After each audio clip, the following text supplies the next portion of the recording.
Je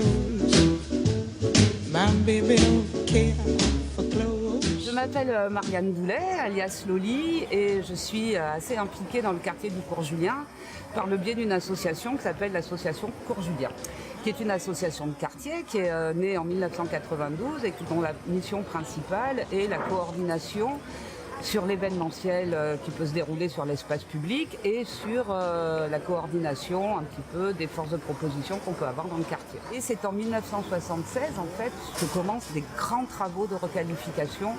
On va avoir presque 10 ans de travaux en fait sur le Cours Julien.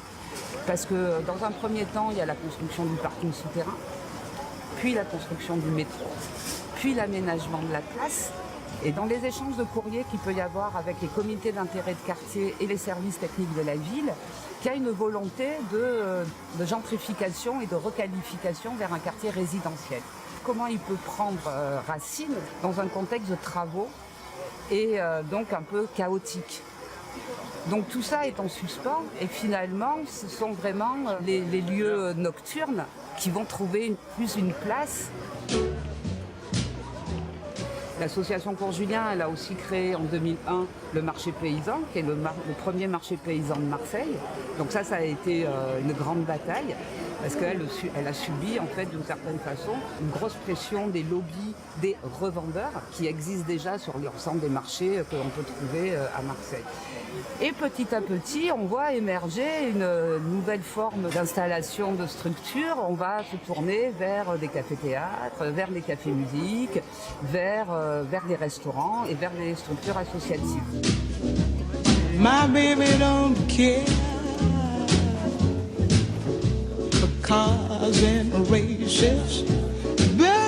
La situation actuelle ne correspond plus à ce qui était il y a 30 ans et que donc il faut prendre en compte ce qui est.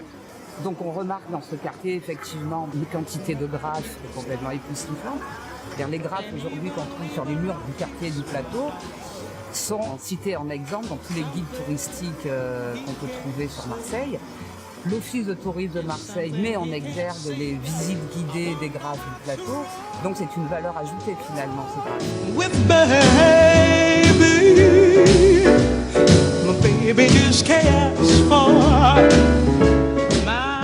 HS quartier. Et c'est vrai que quand je repense à la plaine, quand j'étais petite, quelque part j'ai peut-être envie qu'on remette au bout du jour l'humain au centre des débats.